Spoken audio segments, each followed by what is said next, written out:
Hello' everyone, পুনৰবাৰ মোৰ আন এটি নতুন ব্লগৰ মাজলৈ আপোনালোক সকলোকে স্বাগতম জনাইছোঁ। আশা কৰোঁ আপোনালোক সকলো ভালে আছে আৰু পূৰা ঘামি জামি ভিডিঅ'টো এতিয়া ৰাতি 8টা বজাত আৰম্ভ কৰিছোঁ। কাৰণটো কিয় জানেনে? পৰিয়ালৰ গোটেইখনে মিলি আকৌ খানা খাওঁ বুলি ক'লে হঠাতে হৈ গ'ল প্লেনিং। সেইকাৰণে ভাবিলোঁ আপোনালোককো জনাওঁ কথাষাৰ আৰু এনেকুৱা মুহূৰ্তবোৰ ৰাখি ভাল লাগে। ধুনীয়াকৈ থাকি যাওক বুলি ভিডিঅ' এটা আৰম্ভ কৰিছোঁ। আপোনালোকৰ লগতো শ্বেয়াৰ কৰিম আমিনো কেনেকৈ খানা খাওঁ, কোন কোন আহে, কি কথা, সকলোখিনি আপোনালোকক দেখাম। সেই যিখিনি দিনটো কৰি থাকোঁ বা সৰু সৰু মুহূৰ্তবোৰ আপোনালোকৰ লগত শ্বেয়াৰ কৰি থাকোঁ, সেইকাৰণে ভাবিলোঁ ব্লগটাকে দিয়া যাওক বুলি। তো এতিয়া ভিডিঅ'টো কণ্টিনিউ কৰিছোঁ। আশা কৰোঁ আপোনালোক ভিডিঅ'টো শেষৰলৈকে থাকিব লগত আৰু শেষত চাই কেনেকুৱা পালে জনাবলৈ একেবাৰে কমেণ্টত জনাবলৈ একেবাৰে নাপাহৰিব। বাকী এইফালে গোটেই হুলস্থুল কৰি ৰুমটোৰ পৰা ওলাই গৈছেহে চব, মানে একদম লেতেৰাও হৈ গৈছে চব সকলোখিনি। তো এইখিনি বাদ দিছোঁ এনেকৈ যাওঁ। আমাৰ ঘৰত খানাটো যিহেতু আয়োজন কৰা নাই, বৰ্তাহঁতৰ ঘৰত কৰিছে, তো তালৈকে সকলোখিনি যাওঁ আৰু আপোনালোককো লগত লৈ যাওঁ বুলি ভাবিলোঁ। ভিডিঅ'টো শেষৰলৈকে চাব। তেন্তে ব'লক আজি ভিডিঅ'টো এনেকৈ আৰম্ভ। যিহেতু প্ৰায় 8টা মানেই বাজিলে আৰু হঠাতে প্লেনিং হোৱাৰ বাবে সকলোকে ফোন কৰি আমাৰ ঘৰতে লগ হ'লোঁ আৰু এতিয়া আহি আছোঁ বৰমাহঁতৰ ঘৰলৈ। আমাৰ ঘৰৰ পৰা অকণমান আঁতৰত আছে বৰমাহঁতৰ ঘৰলৈ। এয়া আমি গোটেইকেইজনী আহি আছোঁ আৰু পাই গ'লোহি বৰমাহঁতৰ ঘৰ আৰু আপোনালোকক ইয়াৰ ৰাতি পৰিৱেশটো দেখাই দিওঁ বুলি ভাবিছোঁ। এইফালে সকলোৱে যোনে যি পাৰে তাকে কৰি গৈছে, মানে টাইমো হৈ গ'ল যিহেতু মই 8টামান বজাতে ভিডিঅ'টো আৰম্ভ কৰিছোঁ আৰু এতিয়া প্ৰায় 9:30 মানেই বাজি গ'ল আৰু সিহঁতৰ যিহেতু সৰু সৰু বাচ্ছাও আছে, সেইকাৰণে ভাবিলোঁ সোনকালে খাই বৈ আজৰি হ'ব লাগে আৰু আহি ইয়াত চবেই হাতে কামে লাগি গৈছে আৰু এইফালে হৈছে মাংস।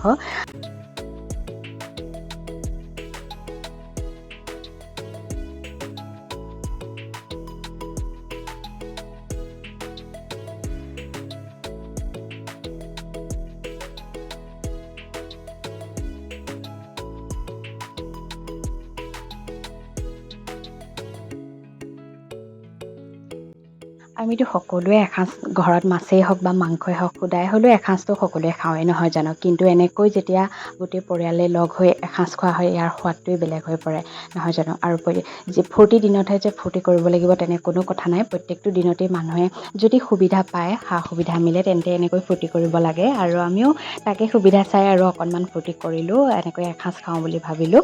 তো আপোনালোকৰ লগতো ভিডিঅ'টো শ্বেয়াৰ কৰিছোঁ। আশা কৰোঁ আপোনালোকে ভিডিঅ'টো শেষৰলৈকে চাব আৰু শেষত চাই কেনেকুৱা পালে কমেণ্টত জনাবলৈ নাপাহৰিব। আৰু এইবোৰ দিন যেতিয়া আমি পাৰ হৈ যাম তেতিয়া এইখিনি চালে যে কিমান ভাল লাগিব, সেইখিনি যিসকলে বুজি পায়, এনেকৈ মেমৰিজ ধৰি ৰাখিবলৈ চেষ্টা কৰে, তেওঁলোকে খুব ভালকৈ বুজি পাব নহয় জানো। আৰু এতিয়া ইমান মৰম চেনেহে হাঁহি ফূৰ্তিৰে দেখা দেখিকৈ খাই আছোঁ এসাঁজ, আৰু পাছলৈ যেতিয়া এনেকৈ মৰম চেনেহবোৰ নকমক ভগৱানে কোৱাত, যদি কমে তেন্তে এই ভিডিঅ'বোৰ আমাৰ স্মৃতি হিচাপে ৰৈ যাব।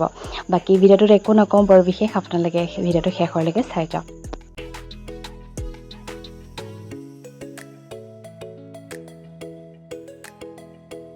যি খানাৰ মাংস বনোৱা পাল পৰিল মোৰ। সকলোৱে যিহেতু নিজৰ নিজৰ কামত লাগি আছে, সেইকাৰণে মোকেই ক'লে বনাবলৈ আৰু ময়ো বনালোঁ। আৰু আগতে এনেকৈ ইমান ডাঙৰকৈ খানা হিচাপে মই বনোৱা নাই, যি হয় হ'ব দেখা যাব। ভাবিলোঁ বনাওঁ বুলি, বনাই চাবও লাগে নহয় জানো। আৰু এইফালে মাংস ধুনীয়াকৈ ভাজি লৈছোঁ আৰু আপোনালোকক ইয়াৰ পৰিৱেশটো দেখাই আছোঁ। আপোনালোকে শেষৰলৈকে ভিডিঅ'টো এনজয় কৰক।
দেৰি অপেক্ষাৰ অন্তত আমাৰ খানা খাবলৈ ৰেডি হৈ গ'লগৈ আৰু এইফালে মাংস পূৰা ৰেডি হৈ গ'ল আৰু সকলোখিনি বহিছে আৰু মাহঁতে ধুনীয়াকৈ পাত সজাই মেলি দিছে আৰু ইয়াতে বনাইছোঁ ইয়াতে খাওঁ আৰু যিহেতু বহুত গৰমো হৈছে গৰমত এনেকৈ বনোৱা হৈছে তো ইয়াতে ধুনীয়াকৈ চবেই মুখামুখিকৈ খাম বুলি বাঢ়ি দিয়া হৈছে আৰু ভাবিছোঁ আজি ভিডিঅ'টো ইমানতে শেষ কৰোঁ বুলি আশা কৰোঁ আজি ভিডিঅ'টো চাই আপোনালোকে ভাল পালে আৰু নেক্সট এটি ব্লগ পাবলৈ হ'লে আমাৰ চেনেলটো ছাবস্ক্ৰাইব কৰি থ'ব আৰু কাষতে থকা বেল আইকনটো প্ৰেছ কৰি অল কৰি থ'ব যাতে আহিবলগীয়া সকলো ভিডিঅ'ৰ ন'টিফিকেশ্যন আপোনালোকে সকলোতকৈ সোনকালে পায় আৰু আপোনালোকে কমেণ্টত জনাব মোৰ পৰা কেনেকুৱা ভিডিঅ' বিচাৰে চেষ্টা কৰিম আপোনালোকে ভাল পোৱা ভিডিঅ'বোৰ দিবলৈ চেষ্টা কৰিম তেন্তে আহিছোঁ পুনৰ এতিয়া অন্য ভিডিঅ'ত লগ পোৱাৰ আশাৰে আজি আপোনালোক সকলোৰ পৰা বিদায় লৈছোঁ